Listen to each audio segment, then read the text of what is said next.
My name is Rachel Marsh, and today I will be examining the topic of skills versus attitudes and which of the two are more important, if any.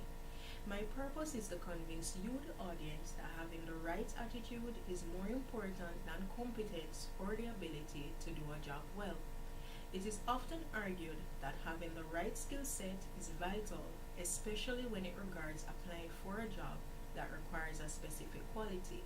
But although important in helping to get the perfect job, employers and managers are often faced with the challenge of having to choose between the individual's attitude and skills. As the debate between the two continues, I am inclined to adopt the old adage, hire for attitude and train for skills. So then, what exactly are skills and attitudes? Skills, as defined by the Merriam Webster Dictionary, is the ability to use one's knowledge effectively and readily in execution or performance, whilst attitude is described as one, a mental position with regard to fact or state, meaning a helpful attitude, or two, a feeling or emotion toward a fact or state, a negative or optimistic attitude. So then, with the definition of skills and attitude clearly stated, let me take this opportunity to advise that by no means is this presentation an attempt to discredit one's skill.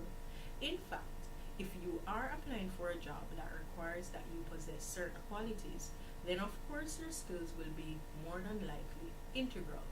As a matter of fact, some have even argued that there are jobs that are largely dependent on skills and less affected by attitude, and as such, simply being optimistic or helpful should not be a substitute for incompetence.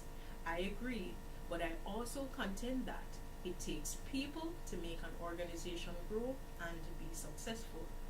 Going for attitude and training for skills ensures that you have the right staff whom you can work with, who will be able to keep morale high by getting along with everyone, communicate well with everyone, and respond positively to difficulties.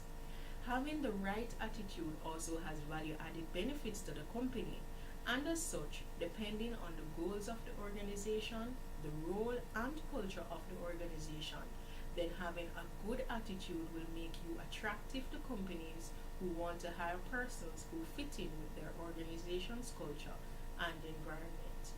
According to business consultant Gordon Treadgold, the ideal situation is to hire employees with both the right attitude and skill. However, if faced with a choice between the two, then the person with the right attitude will likely be chosen every single time.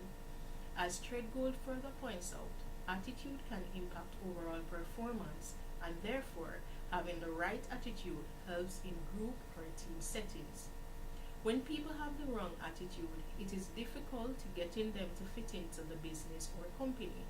They will clash with the culture of the company and possibly disrupt the teamwork, which in turn will affect overall performance.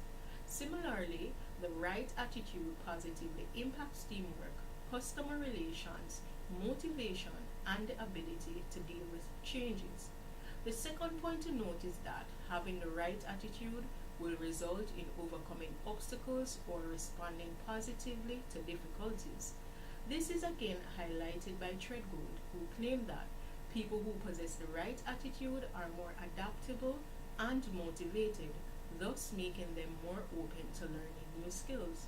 This has been supported by psychologist Carol Dweck, as seen in Bradbury, No Date. According to Bradbury, Dweck's studies on attitude and performance found that persons with a lower IQ, but with what is termed a growth mindset, outperforms their counterparts who constantly feel overwhelmed or hopeless by challenges. Lastly, it is often argued that although not impossible, it is often difficult to train attitude than it is to train aptitude. Many arguments have posited that improving your attitude is much more complex than improving your skills, because it is not always easy for someone to change who they are without determination, personal decision to change, strength, and willingness to change their personal views and approach. It is about changing their personal or genuine behaviors and personality traits that they have grown into over the course of their life. As a result of this, employers are more often than not attracted to attitude as opposed to your qualifications on paper. But there are some counter arguments. Still, there are others who may question this point of view. Wyzinski 2018, for example, writes, do we make a mistake when we think that skill is more important than others? Or is it important that my surgeon has a smile on her face when she asks for her tools? Is that more important than her skill at suturing? I am sure not. What I can say is that based on the specific nature of the job task, being highly skilled is of utmost importance. But it is also important that this surgeon display a pleasant demeanor. Remember, a positive attitude does not automatically equate to being nice, but simply your ability to inspire and influence others based on your approach or way of thinking. Then there is the question of whether or not good attitude is enough in all situations. Some contend that skills, experience, and competence are more important than a good attitude, especially when trying to be innovative and stay ahead of competition.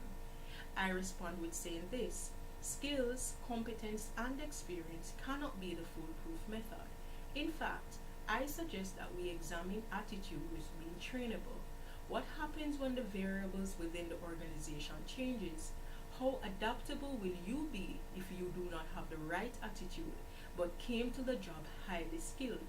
In my observation and experience as an employee, I have seen situations in which change comes, and because individuals are unable to see the glass half full as against half empty, this causes frustration and affect performance on the job. Many organizations also argue that there is no time or resources to train and develop staff in their new roles. Therefore, these new staff must be able to hit the ground running. Let us not assume that the person who comes to the job with a good attitude is lacking in skills, but let us instead assume that if there are two persons both with similar skill sets but differences in attitude, then it is more likely for the individual with the good, positive attitude to ask questions, seek information, get clarification, and consider ways in which to learn the job if training is not possible. In concluding, it is clear that both skills and attitude are of significant importance in the line of work.